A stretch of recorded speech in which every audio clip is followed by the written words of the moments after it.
Hola, high fashion doll lovers. My name is Christopher y bienvenidos to my channel. In today's video, I will be taking a look at the Barbie size Gap and Barbie hoodie collaboration. Right? That makes sense. But if you are new around these parts, before we get into today's video, please consider hitting the subscribe button so you can get notified whenever I upload a new video related to dolls, fashion, and everything in between. Now, let's get into today's video, shall we? Okay, so lately, for a lot of my styling sessions, I have kind of not been in front of the camera, but I decided that this one was important for me to get in front of the camera because I felt the need to kind of talk to you guys about what happened to me on this end trying to get this item. Now, okay, I have it right over here. I did purchase two. I will get into the reasons why I purchased two in a moment. Like, is it better to put it over here? Is it better to put it over there? It doesn't matter. We're going to look at it more closely later. But I wanted to share, I guess we can call it a story, something that kind of bugged me, it kind of irritated me, something that I feel like it's been happening a lot lately, not only with Mattel, but just with brands in general. So I thought it was important to talk to you directly. So I hope this resonates with someone or exposes you to something that maybe you didn't know was happening. So I believe I saw this collaboration or this item on a Barbie fan page I've been following to kind of keep up to date with all of the merchandise that's been coming up because it's been a lot. And I believe they had said that Mattel Creations was doing pre-orders. So I jumped on it, trying to like be early and not lose anything. So I ordered two through Mattel Creations and I had pre-ordered them for shipping in October. I thought everything was cool. You know, they had done pre-orders before. I had the name of the designer always skips my mind, but I remember that fashion pack that was designed really early on. They had a pre-order. The pre-order at Mattel I've been used to, so it didn't catch me off guard when they were saying a pre-order. Thought it was normal. It was all good until I got on Instagram and I started seeing people with the hoodie, and I was like, maybe they got one as an influencer, or yeah, that was my first thing. I was like, maybe they work for Mattel, maybe Mattel sent them something. I don't know. And then someone that I follow and that I talk to had the hoodie, and I was like, okay, I gotta ask, how did you get it? And they were like, I purchased it at the Gap. And I was like, I'm sorry, hold on. Are you trying to tell me that the Gap currently has this item in store for you to like pick up and go? And they were like, yeah, I ordered it on Gap.com and it came like overnight. Here is my pet peeve. If you have an item available immediately in one store, I have an itch on my nose, and you have it pre-ordered somewhere else, why? Why? There obviously was a quantity that was produced. And if anything, I feel like Mattel Creations should have like sent me over to Gap.com to be able to purchase it immediately instead of making me place a pre-order. Now, if they were trying to produce more in the future, understood. But my thing is, if it's available now, why make someone go through the process of pre-ordering, that's where I was going, and waiting when they could just have it? And a lot of the times with these items, you kind of just want it because you feel like it's going to run out. Key and point. I placed my order at the Gap in Times Square here in New York to pick up, and it was the only location that had any left. So there were a few New York locations that had them, and now by the time I went looking for them, only one had it. You know, I did the safe route. I ordered this and then I canceled my other order, which I was able to cancel because it had been still pending. So, to clear out my emotions, honestly, I think it's irritating to release something in so many different places with so many different formats of how to get it when it obviously is available. If it was not available at all, I would understand. I understood.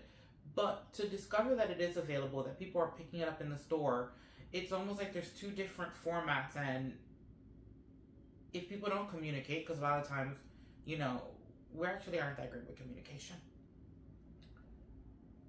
I would be sitting around waiting till October for these hoodies that I could have just picked up. So, and I once again say, I don't think it's just Mattel. It kind of irks me, and maybe it's because I'm on social media and I love websites. I don't know. I don't know, but it irks me to sometimes go to a brand website and see that the brand website is not updated with their own product that's currently out and that other places are more up to date. I, for one, feel like if a brand has a website, that website should be like an archive. I should be able to see what's immediately there from you. And maybe that's something that the toy industry needs to kind of like work on, is the need to stop distributing things to others and really have a home base for people to go to when they're looking for things, because there are so many different products that you almost don't know where to look for them. So if anyone that works with toys is here, please rethink your website. And I'm not telling you to sell it on your website. I would just like your website to kind of be an archive. I would like your website to be more up to date.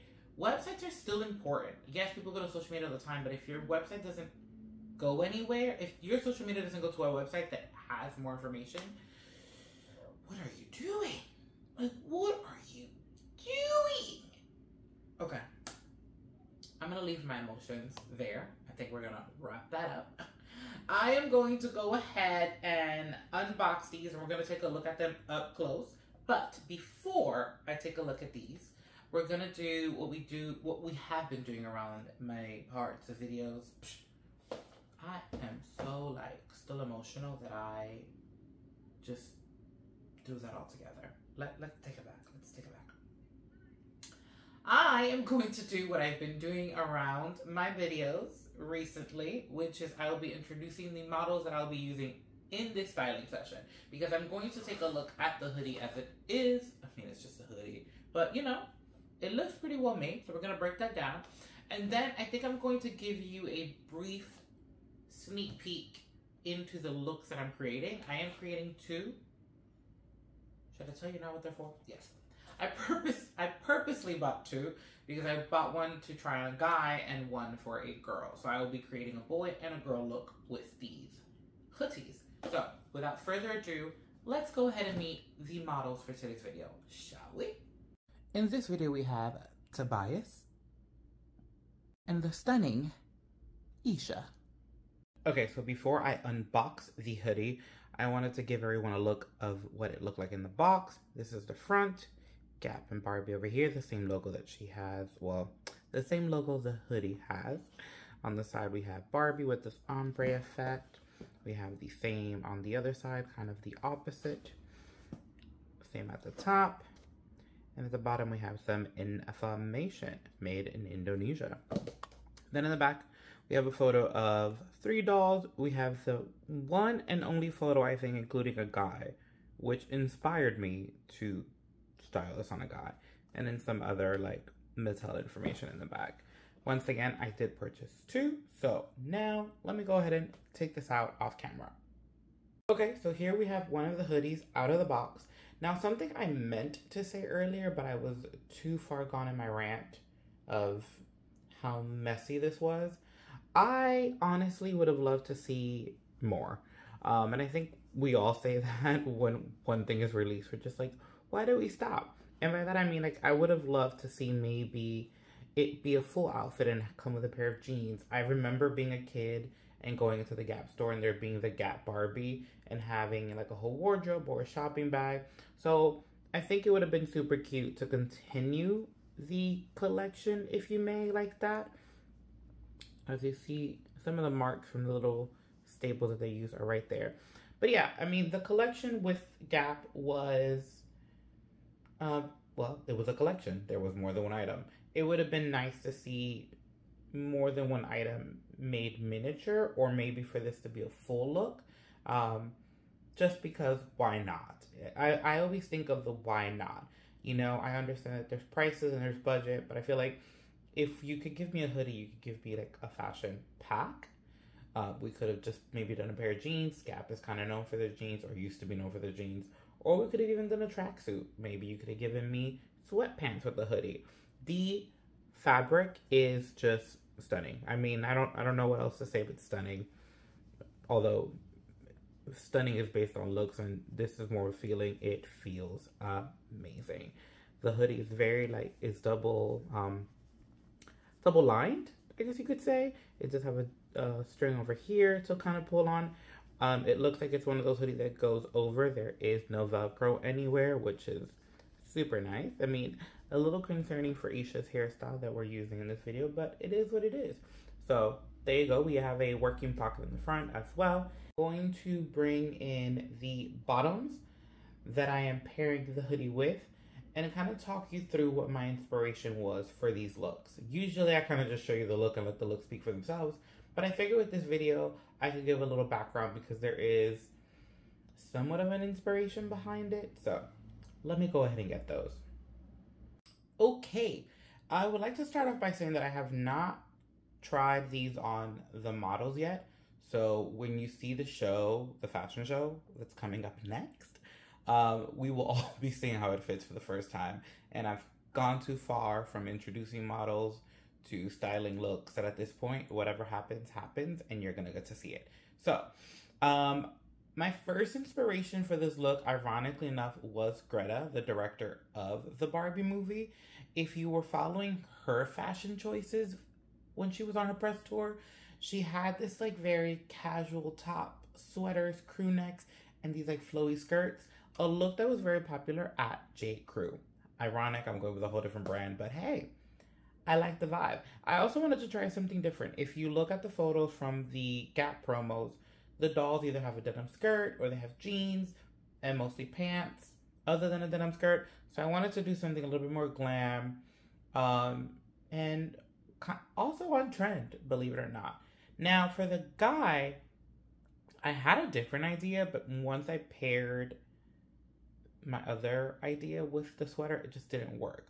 So I'm going for something a little bit more smart as well. So they're both kind of giving this athleisure glam dress up vibe. I'm gonna see how I go with accessories and shoes. I would love to layer this if I could. Don't know if I can. Don't quote me on that. But let's see if I can. It all depends on the fit. Like, this is really thick. And so is this fabric.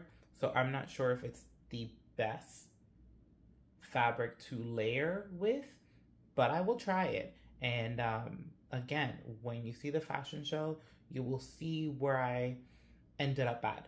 But I did want to kind of give you a preview first of the vibe, because it is a vibe that I'm going for here, especially with this look. I think this is very unexpected with a miniature, but again, it is something that if you've been paying attention, a lot of women have been wearing it, and I think it's super cute.